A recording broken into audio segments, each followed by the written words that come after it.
Assalamualaikum warahmatullahi wabarakatuh. Saya Rika Apriani dari kelas 19A4, kelompok 4, akan mempresentasikan hasil diskusi dari kelompok kami yang beranggotakan Anggun Bibit Pangesti, Octavia Ningrum, dan saya sendiri Rika Apriani. Coding cedera. Coding cedera merupakan salah satu dari sejumlah kode ganda yang dianjurkan dalam ICD-10.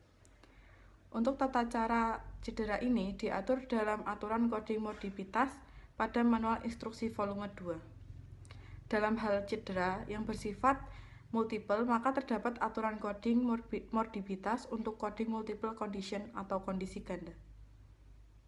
Kondisi ganda.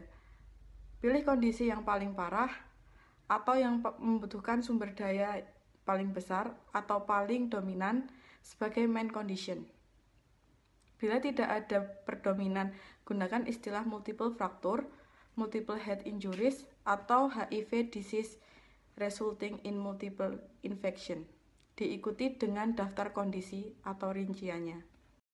Kode cedera. 1. Banyak kode cedera diklasifikasikan berdasarkan tipe general cedera seperti wound, injury, internal, atau injury superficial. 2. Perhatikan she dan she also agar kode akurat. 3. Bila terdapat cedera ganda, kodelah cedera yang parah dahulu sebagaimana ditentukan oleh dokter YBS sebagai kode utama. 4. Bila digunakan kode cedera ganda, sebaiknya ditambahkan kode yang lebih spesifik guna memperjelas. Tipe dan jenis cedera. 1. Pada awal bab 21 terdapat notes tentang jenis-jenis atau tipe cedera, superficial injury, open wound, dan seterusnya. Perlu diperhatikan karena di masing-masing rubrik sudah tidak lagi dijelaskan lebih rinci. 2. Terdapat pula keterangan tentang coding single injury atau cedera tunggal dan multiple injury. Berisikan blok kategori S00 sampai S09 cedera pada kepala, S10 sampai S19 cedera pada leher, S20 sampai S29 cedera pada rongga dada atau torak, S30 sampai S39 cedera pada abdomen, punggung bawah, spina, lumbar, dan pelvis, S40 sampai S49 cedera pada bahu dan lengan atas, S50 sampai S59 cedera pada siku dan lengan bawah, S60 sampai S69 cedera pada pergelangan tangan dan tangan, S70 sampai S79 cedera pada pinggul dan paha, S80 sampai S89 cedera pada lutut dan tungkai bawah, S90 sampai S99 cedera pada Perkenalkan, nama saya Anggun Bibit Pangesti. Di sini saya akan melanjutkan presentasi kelompok kami tentang kodifikasi cedera. Berisikan blok kategori. Yang pertama, T00 sampai T07 tentang cedera pada beberapa atau multiple region tubuh. Yang kedua, T08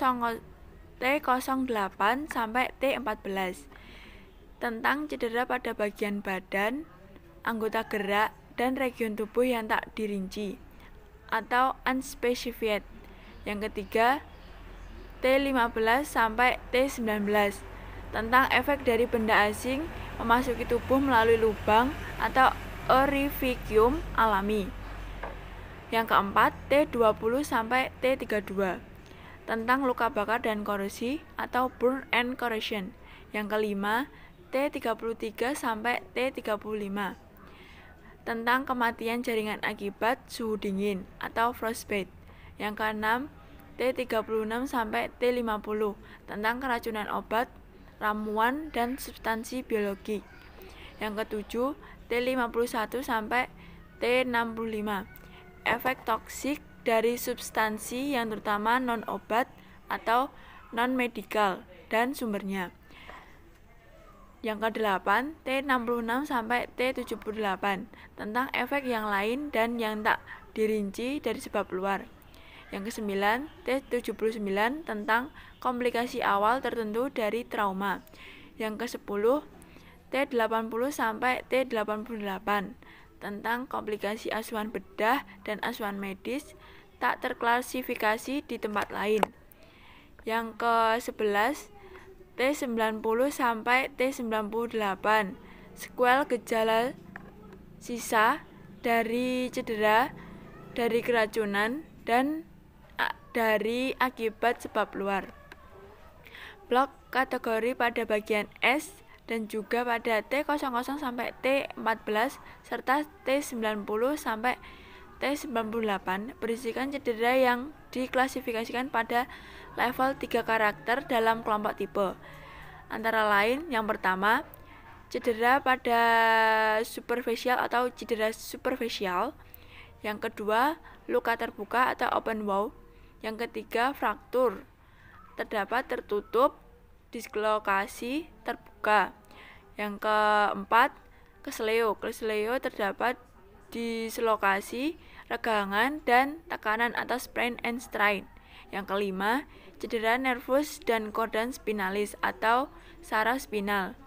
Yang keenam, cedera pembuluh darah. Yang ketujuh, cedera otot dan tendon. Yang kedelapan, cedera remu atau terhimpit atau tergilas.